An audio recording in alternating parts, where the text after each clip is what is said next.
Welcome back to another episode of The Adversity Advantage. I'm your host, Doug Bopst, and today's guest is Brian Kelly. Brian is the founder of The Points Guy, the leading voice when it comes to loyalty programs, credit cards, and travel. Brian launched The Points Guy in 2010 during his time as a Wall Street road warrior, where he developed his keen sense for maximizing travel experiences while minimizing spending. Since then, Brian has grown the company into a powerhouse travel and lifestyle media platform with a team of distinguished editors and freelancers that spans the globe. And I cannot think of a better time to have this conversation with everything going on in the travel world. So with that said, let's get this conversation going and welcome Brian Kelly to the Adversity Advantage podcast. Brian, welcome to the podcast. Thanks for having me. This is fun.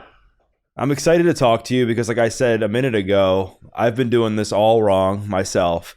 But before we get into the weeds of how to maximize credit cards, maximize points, rewards, I think when a lot of people hear those words, the number one word that comes to mind is debt. And they're like, man, this guy doesn't understand. I'm in all this debt, or I'm going to end up putting myself in all this debt. And I know you had an unhealthy relationship with credit cards back in college, and it's really transformed how you view debt now. So what was going on at that time in your life, and how did that experience shape your relationship with debt and how you handle it today? Yeah, and I'll be very clear up front. The points game, you can do it without doing credit cards at all. There are plenty of ways to play, but the way to really supercharge is by the use of credit cards. The US is one of the most lucrative, actually it's the most lucrative country in the world in terms of how many points consumers can get for pretty much any purchase under the sun. But there is no way you win at this game if you're carrying huge balances, because any of the points that you earn, if you're paying 20% APR, forget about trying to even get any of that back in value through the use of travel. So yes, the name of the game is being smart, paying your bills off in full every month. But if you can get to a place where you're putting expenses on credit cards, accruing valuable points, and then paying them off in full, that's how you win. So I never want to encourage anyone to get into debt with points. But I think what surprises people the most is that once you get a good, healthy relationship with credit, having more available credit, having more credit cards actually increases your credit score if you're paying them off on time and in full, which are the two biggest factors of FICO scores. So I love teaching people the way so that start slow, make sure that you're responsible with credit. But the crazy thing is you could be reaping millions of points traveling the world and your credit score goes up, which opens up so many other doors in your financial life, like lower mortgage rates and preferred pricing. So I guess that's my disclaimer up front. And why am I qualified to talk about this? Well, in college, I did the dumbest thing you could do. I got a credit card. I think my sign-up bonus for the University of Pittsburgh MasterCard was a umbrella that they were giving out in the quad. I think now credit card companies aren't allowed to market on college campuses like they did in the good old days. But I think maybe it was a $5,000 credit limit.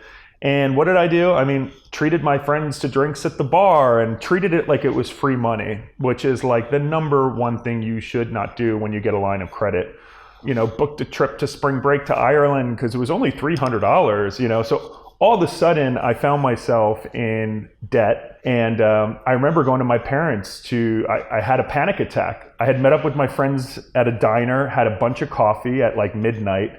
And I remember going home and I thought I was having a heart attack. And meanwhile, it was just really an anxiety attack induced by lots of caffeine. But I realized I was stuck in a rut. And I went to my parents for a bailout and they were like, no way, this is a lesson you need to learn. We're not just going to bail you out.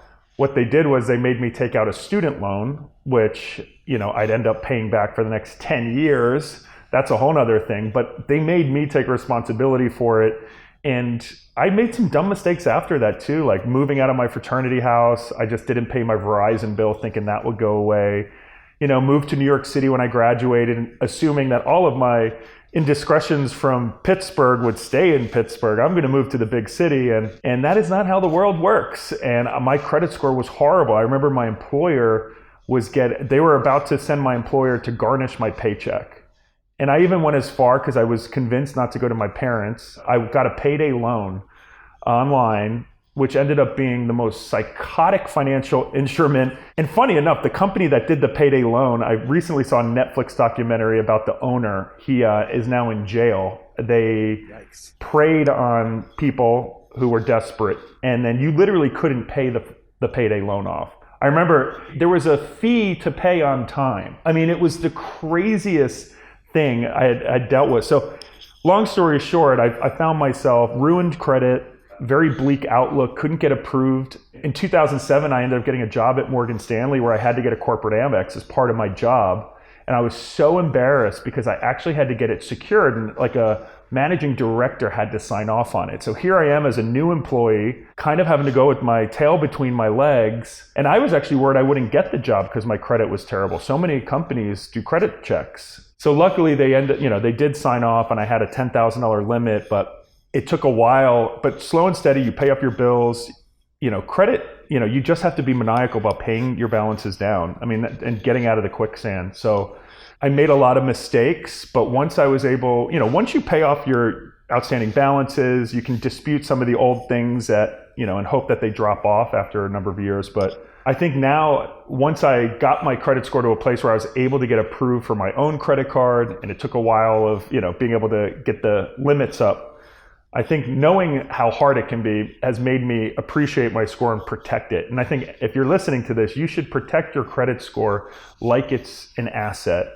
And your credit score is the key to so many big things in life. And if you want to get into the points game, you can, but you really have to focus on neutralizing your debt and getting it down as much as possible. That should be your first focus. And I always say that the best journey I've ever been on is my journey to becoming debt-free and credit worthy, and the doors that opens. What a story, man. I love these stories where you've taken something that was really painful in your life at the time, and now you've used it to not only build a business and brand, but transform yourself and the way that you see your own relationship with debt and credit cards and that sort of thing. I remember when I was in jail back in 2008, a bunch of my credit cards went like delinquent or whatever because I could physically not make payments on them.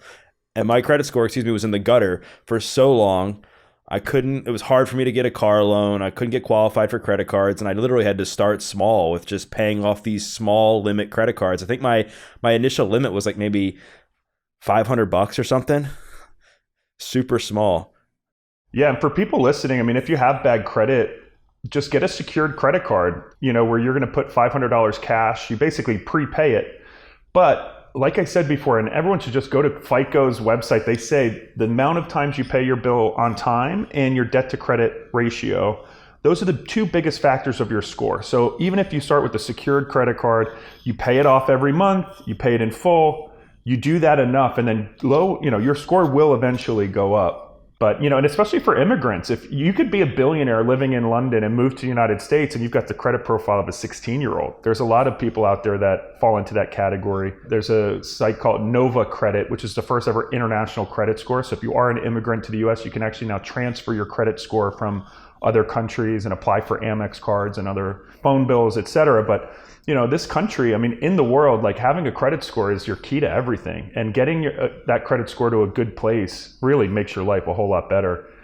I'm curious about being in jail. I never thought about that with credit cards. Did the credit card companies ever have a plan? Like, could you just explain your situation and see, It's been so long. It's been almost 14 years at this point. But as I remember, I think I was able to settle and not pay the full amount because I was literally like, that was the one, I guess, time where being in jail worked to my advantage, where I could be like, listen, I was incarcerated for several months, and it's not that I didn't want to pay the bill. I physically couldn't. But it was really humbling when I went to go buy a car for the first time, like after getting out of jail, and I couldn't buy a used car because it was a lot. I don't know, for some reason, it's a lot harder to get a used car loan than it is a new car loan. My interest rate, I forget the exact rate, but it was super high. It was like 10% or something like that on the new car. But yeah, I mean, I think a good tip for anyone, if you have bad credit or outstanding debts, definitely pick up the phone. Like the head in the sand method for dealing with things in life, which many of us resort to when we are faced with complex, that doesn't really work with the credit card companies. And they're like pit bulls, and they'll sell your credit to a debt collector, and So yeah, I think picking up the phone, calling and negotiating and having those tough conversations is the way to go. And I'd say for even with or any college students listening now, or parents with kids in college, start building credit now. And kids when they're 16, 18 should start with credit cards. Parents, if you've got good credits, when you get an additional card holder for your child, your credit score actually, in many cases, will transfer over and dramatically help them. So I think we need to have more conversations about financial literacy. We should teach it in schools. Trigonometry is cool and all, but it's kind of crazy how we don't teach our young people in this country about credit and the things that actually impact every single day of your life. I think they just assume that everybody's going to learn it in college, and unless you're going into that route of getting a finance degree or business degree, you're probably not going to learn that. So I know we're going to talk a lot about points. We're going to talk about traveling and how to use all this to your advantage, but maybe to start, what are points? How are they accumulated, and what can they be used for? So historically, frequent flyer miles started in the late 70s. The airlines used to be regulated by the government. So it was set rates. There was no competition. And then when the airlines got deregulated, they said, okay, well, now we need to start competing. And American Airlines came out and said, we're going to give a frequent flyer program. And we're really going to go after business travelers. And thus the first frequent flyer program was created. So historically, they've been, for frequent travelers. Every time you fly, you'll accumulate miles that you can then, redeem down the line.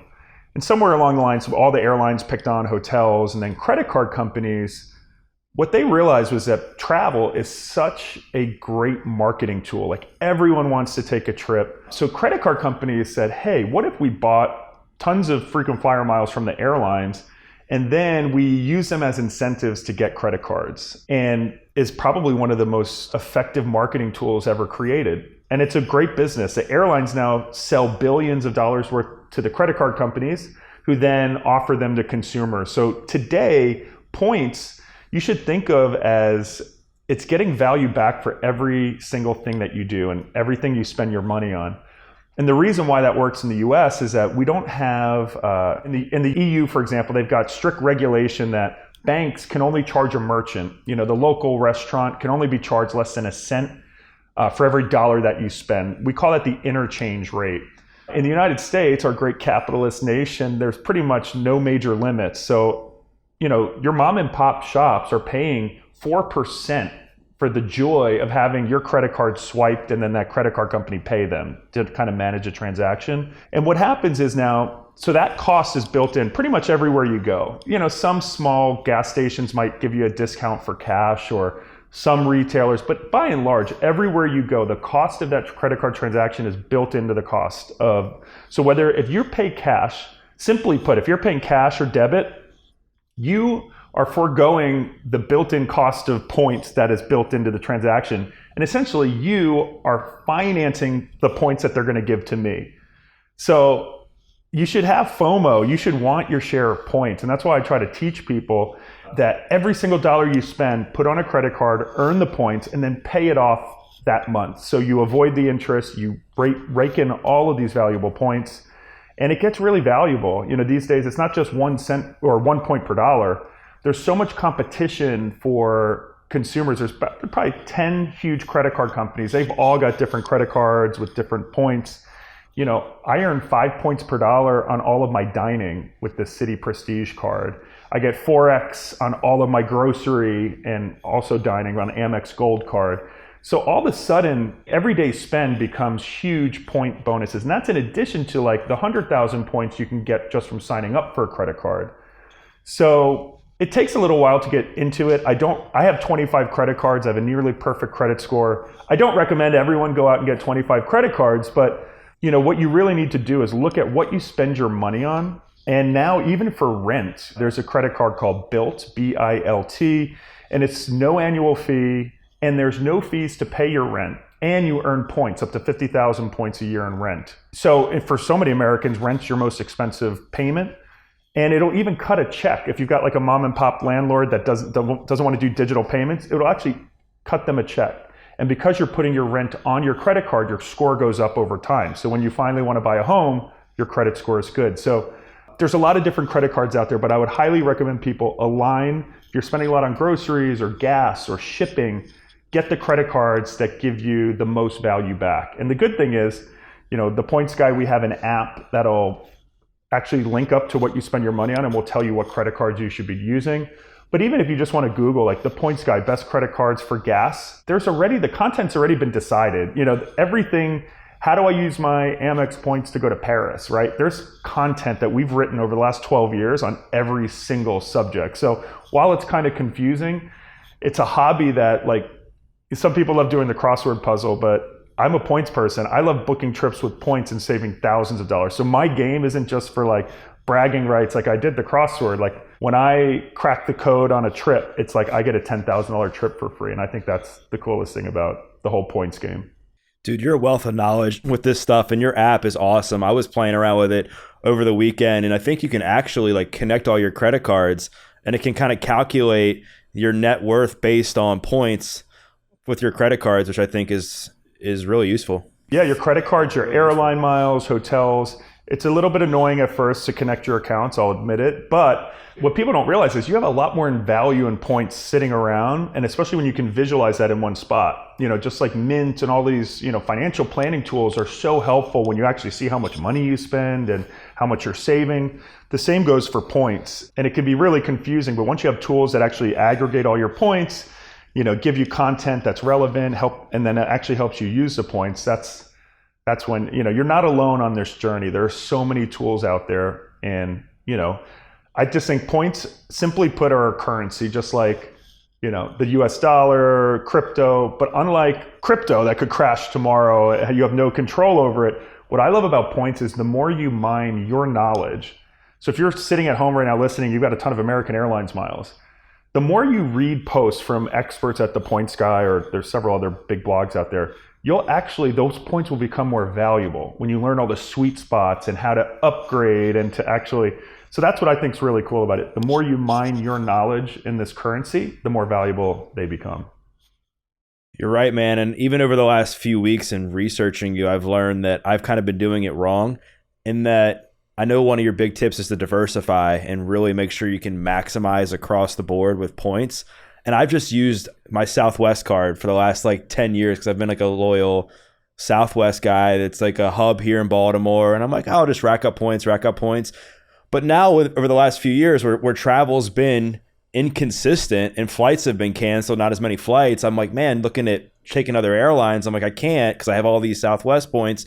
So with that said, what are a few credit cards that you recommend to the average person that can allow them to diversify in a way to maximize points? Yeah. And Doug, don't beat yourself up. Having airline cards can make sense. And at a very minimum, at least you've been getting points. So many people haven't been paying attention, so you're not completely wrong there, but you should diversify. And so there's three main types of credit cards. The one you just mentioned, it's the co-brand, right? It's the airlines, the hotels. The plus side of them is that you get perks. Like on that Southwest card, if you spend a lot, you could get companion pass status, which could give you tons of perks. And I don't have time to go into it today, but if any Southwest flyers are out there, you should understand the companion pass tier. Google it. And there's ways to get credit cards where you can basically have a free person fly with you for up to 2 years, completely free. It's unbelievable, crazy. But the airline cards are good for points, but they're great for perks. A lot of airline cards will give you free checked bags, which alone can pay for the credit card. But what you really want is the transferable points credit card. And any points expert will say this is where the money's at. So these cards are like the Chase Sapphire, Amex Gold, Amex Platinum. Capital One Venture is a great one, and then that Built card as well is a great no-fee option. There's no annual fees, and you can transfer those points to airlines and hotels. And what that allows you to do is, instead of just putting it in one airline like Southwest, but hey, when you want to go to Europe, your Southwest points aren't that valuable. They don't have many partners. But if you have, for example, Chase points, which transfer to Southwest, but they also transfer to United, or to Air Canada, Emirates, Virgin Atlantic. So when it comes time to use those points, instead of just boxing in with a singular airline, you've got 10, 20, 30 different transfer partners. And that's where the real value is. So getting a bank credit card that gives you transferable points, and once again, just Google the Points Guy, best transferable points credit cards. Each card Each program has different airline transfer partners. So if you love Delta, getting an Amex card is the best. Amex Gold is probably the best Amex points card. You can transfer those points to Delta to top up your account, or you can transfer to Emirates or Singapore Airlines or a host of other airlines. And then the third type, if all of this sounds too much, say you don't even want to travel, you should get a cashback credit card. The Citi Double Cash is basically 2% cash back on everything that you spend. When looking at cash back, you should be looking to earn about 2% back on your spend, 1.5 to 2. If a credit card is going to give you 1% cash back, it's a pretty terrible cash back card. So whether you want cash, which everyone does, or transferable points, so you have lots of options, or the airline card, those are the three main types. And I have all three of those different types, and based on where I want to go, what I'm spending my money on, I'll use different credit cards for different purchases. Yeah, so you've talked about the importance of diversifying like you just did with cashback, points that are transferable between airlines, hotels, that sort of thing. So how can somebody, and I imagine that you can do this in your app, if they want to know what card, if I have 3 cards, which one should I use on groceries? Which one should I use to pay rent? Which one should I use, for gas, that sort of thing? Can your app do that? Yes. Yeah. So if you link your credit cards, we actually have a feature in the app, pay with this, and it'll tell you which credit card you should pay with for the max points back. And one other thing I really want to stress, I think maybe one of the biggest mistakes people make is focusing too much on just the points. So perks are a huge factor of credit cards that most people don't even realize the perks that come along with their credit cards. These days, we've all seen on the news, airlines are canceling flights, delays, and in the US, if your flight's delayed, the airlines don't owe you anything. They only owe you a refund. They don't need to pay you for your hotel room. Some might if they're nice that day, but in general, consumers have no protections when it comes to flights. But most credit cards, travel credit cards, offer what's called flight interruption and delay coverage. That may cover up to $1,000 per person in those extra fees like hotel rooms, or if the airline misses your bag, credit cards will reimburse you. People don't realize that. The airlines might cut you a check after a year of complaining, but your credit card actually protects you. Also, credit cards have purchase protection. I bought a pair of sunglasses and they fell off a boat when I was in Iceland, and the credit card company completely reimbursed me for it because they have anything purchased within 90 days. If you lose it, it breaks, it gets stolen, they'll reimburse. And people are always shocked when I tell them this, and it's like the wonky side of credit cards. Like, who wants to sit there and read the pamphlet, the fine print? But I want to emphasize to people that points are just one aspect of the coin, but putting your purchases on credit cards with protection, some even have cell phone. You lose your iPhone or it gets cracked, check your credit card. A lot of them have coverage. So you just want to make sure people understand the value of putting purchases on cards. You get an extra layer of protection. Even if your airline goes bankrupt, which happened a lot during COVID, the airline doesn't refund you because they're bankrupt. And when airlines go bankrupt, they just don't exist one day. But your credit card company is the one, because the credit card companies have a huge reserve before they pay the airlines. So they'll actually refund you when the airlines don't. Yeah, that's all good to know. And the perks definitely add up. I mean, I know for my Southwest card that I've been loving so much, I'm half kidding. No, but one of the biggest perks is that here in BWI, it's a Southwest hub. So there's like a A-list, like separate line for me, and I can just cut through security. Like I literally save like 30 minutes every time I go to the airport because I get in a line. It's normally like 3 deep and I'm in and out of security. Yeah. I mean, perks wise, I'd be remiss not to mention. So a lot of credit cards will reimburse for global entry, and global entry is unbelievable. Whenever you come back to the US from abroad, you zip through in 90 seconds, no waiting in those long immigration lines. And a part of that also includes pre-check. These days, the TSA is short staffed. You see lines out the door. But pre-check, I've had it for over a decade. I get through in usually 5 to 10 minutes max. So, if you can get that free from your credit card, there's tons of cards that offer it. Like, use these perks. Not only are they going to save you time and money, but they make travel a lot better. And travel is packed these days, and you kind of need to do everything possible to protect yourself because things inevitably will go wrong. Right. And I've just been experiencing this lately where I always joke that for the last couple of years, I've dodged all the travel stress, where my flights were always on time. I always got where I needed to go. I traveled pretty consistently during the pandemic, responsibly, of course. But then like this last time I went to LA, my 6 a.m. flight was just canceled because of the crew was short or whatever. And I'm sitting there scrambling and I barely end up making it to LA. But with that said, I'm going back in a few weeks and I've been trying to plan ahead, and I've noticed like the nonstop flights have gone down. Like there's only like one nonstop flight now that leaves from Baltimore. So not to get into my mess, but because I've already got everything kind of planned, there's a lot of people that are panicking right now. And one of the reasons they're not traveling is because they're afraid their flight's going to get canceled. Like what are some of your best tips with everything going on right now? Yeah, well, you mentioned it. Getting the first flight out of the day, in general, they can still be canceled due to staff issues. But the biggest factor of delays is usually air traffic and weather. And as the day goes along, basically there's too many planes landing at most major airports. And even if you live in a small airport, your plane might be coming from LaGuardia, which is a disaster, right? So, if there's a thunderstorm around New York City, be prepared for everything to get delayed because everything eventually routes through New York or the East Coast. So book the earliest flight out of the day. Absolutely pay a premium if possible to fly nonstop. If you have to connect, these days 2 hours minimum is what I recommend because you're going to eventually get delayed.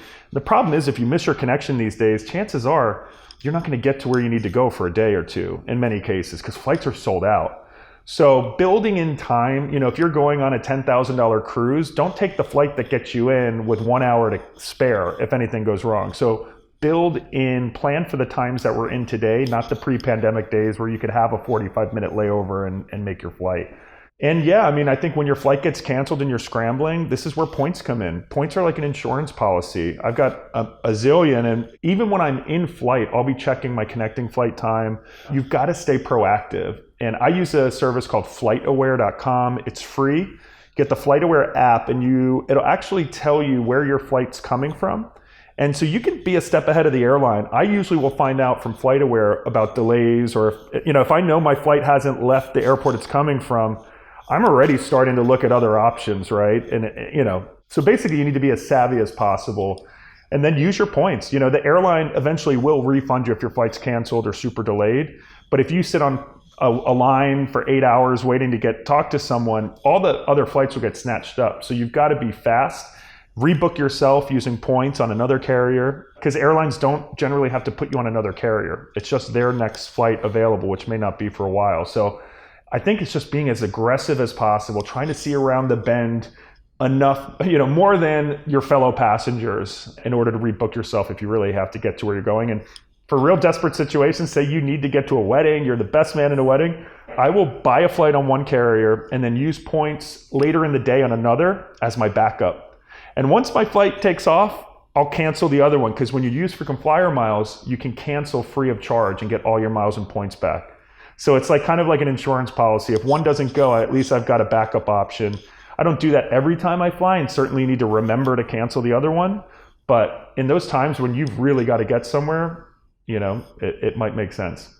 I'm so glad you brought that up because I did that very thing when my flight had gotten canceled before, and they ended up flying me to Austin, and they said I was on standby and I was at the top of the list, and then I got bumped down because they had to put more crew on the flight. So now I'm stuck in Austin, and they finally got me on a flight in Long Beach, but then I didn't know if my flight to Long Beach was going to actually take off. So I booked on Expedia, maybe another flight the next morning, just as insurance, and then canceled it once I got on my other flight to take off. So I'm glad you brought up And on that, most travel agencies and airlines will give you 24 hours to cancel your flight. So you can book something and then within that window, cancel it free of charge.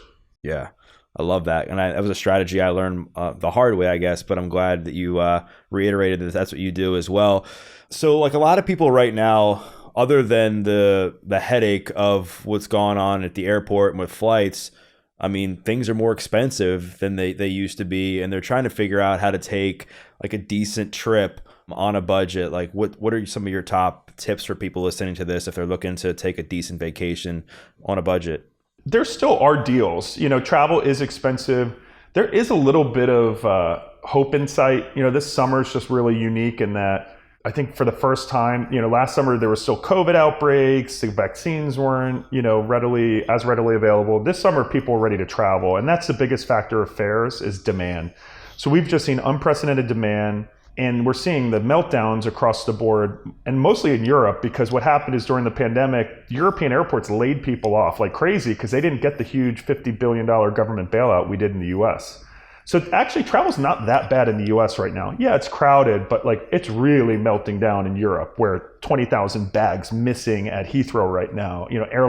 So back to budget, flexibility is key. And I recommend using Google Flights. So instead of just going to the airline that you want to fly and seeing what the price is, hey, that's expensive, google.com/flights. It's a free tool and it'll let you search by calendar. So I always pull in, surrounding airports near you, and I look by calendar, and day by day, you can save a ton by switching your flight times or by airport. So it's those little tweaks and being flexible are what's going to help save you a ton of money.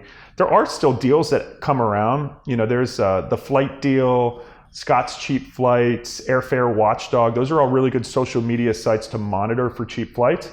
The key is you've got to book immediately. When you see these scorching hot deals, they do not last. So like we just discussed that most airlines and travel agencies will let you cancel within 24 hours. When you see those scorching hot fares, and we've seen them like $150 to Hawaii from the West Coast and, really great spots in the Caribbean for under $200, book it, get your friends and family booked, and then you talk to your boss or friends. If you wait, and try to herd the cats, hey, can you that's when the deals go quickly. So book quickly when you see a good deal. And also just be as flexible as possible. Hopper is another good one that actually uses billions of pieces of data to show you, is this a good fare or not? And Google Flights also has the low, medium, and the high. These days, if you see medium or low, book it because fares just continue to go up and up. Yeah. I love that you pointed people to that. You're pointing people to these resources because that's something that I think is really important for people to do. Is all right, see if there's a better flight somewhere else, or see if you can maybe fly out of a different airport or into a different airport. And you talked about some of these last minute deals that pop up. I'm sure you get a lot of information sent to you. You observe a lot of stuff as it's part of your business. Where do you see value right now as far as travel? There's a lot of amazing places. One final note on Google Flights, what I like is choose your vacation where the cheap fares are. So they have a feature called Explore where you can put in your home airport and it'll show you a heat map of where the low fares are. I think there's a lot of underrated destinations out there. If you want sun and a beach vacation, there's really awesome places. Nicaragua, Belize, Colombia, the dollar goes so far. That's actually one glimmering bright spot is that the US dollar is raging right now.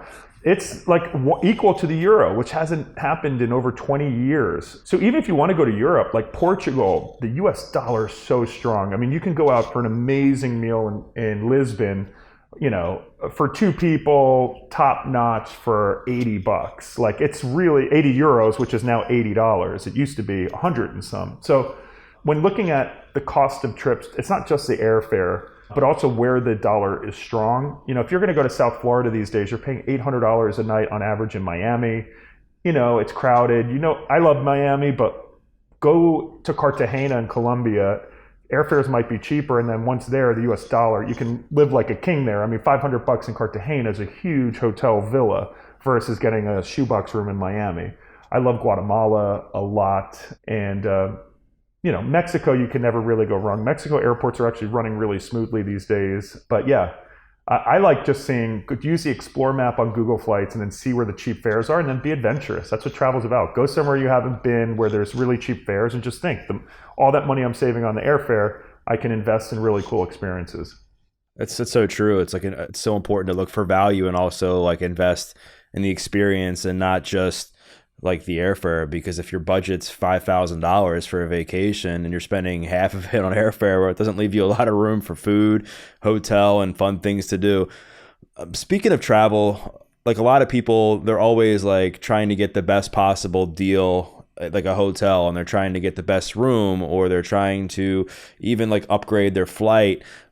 Is the best way to do that through points, or do certain credit cards have perks to be able to do that? So what I would recommend you not do these days, and I know we kind of talked about it, is booking through online travel agencies, Expedias, What happens is the hotels have to pay, and rental car companies have to pay them massive, huge commissions, 20%. So what happens is the hotels will oversell, and then the first people they're going to cancel on are people who have reservations through the online travel agencies. And it happened to me this summer in Paris. I got canceled on 5 days before I went, and Paris was sold out. Yeah, I know people were like, they're doing that to the wrong guy. And of course, I blasted it on social media more as just like a learning tool for everyone. And I've talked to insiders in the industry. The best way to get the best room is to book directly with the hotel, or if you book, if you got an Amex Platinum, they have what's called Fine Hotels and Resorts, or booking through a travel agent like Luxury Travel Advisor, Virtuoso. They have direct connections with the properties. And if you book with a really good travel agent with a big network, the hotels will never mess with their clients, because they know if they're going to treat a client of a major like physical travel agent, they're going to shake the bee's nest and not get any more business from, so they know a lot's on the line when you have an actual travel agent. The online travel agencies, there's no direct connection with the hotel. It's, they're really just a blocking force in between you and the hotel. In addition, when you book through the Expedias of the world with airlines, if you need to change your flight, good luck. The airline says, we can't touch it, call Expedia. If you get the runaround, you can be in the airport trying to get rebooked and you're on hold for hours. But using points can be a great way to get the best room. A lot of credit cards will also offer hotel elite status.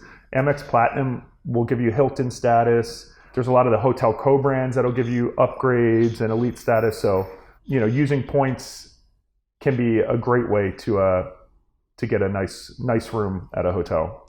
Yeah, I mean, that's all great information, because I think people listening to this, there's people that are just wondering, like, how can I get the best like value for the dollar right now with everything going on? And I think people who are listening to this, if you can just take some of what Brian's saying and like just implement it on a small basis, start with a credit card or two, download the Points Guy app, go to his website, and just figure out how you can maximize like what you have, and then like the little bit of additions you're making, and then just like seeing where the best value is for travel. I think you'd be surprised with what you can get for not that much money. And so with all that said, like a lot of people we get these sign up offers in the mail from credit cards all the time. And I mean, I probably get like 5 to 10 a week. How can somebody decipher between them, and like how do they know if the sign up bonus is worth it? So funny enough, it's 2022. Sometimes getting those mailers in the mail can be really good deals. I'd always recommend you just Google whatever the credit card is, best offer, the Points Guy review of X credit card, and see what our public offer is on the Points Guy site. We've also got a listing of all the top credit card deals. Sometimes in flight, I laugh because flight attendants now are paid to hawk credit cards, and they kind of take it and run with it. Sometimes they'll be like, this is 4 free flights to Hawaii. And I'm like, that's really not what you're going to get from that. So always do your research, understand the type of card you're getting.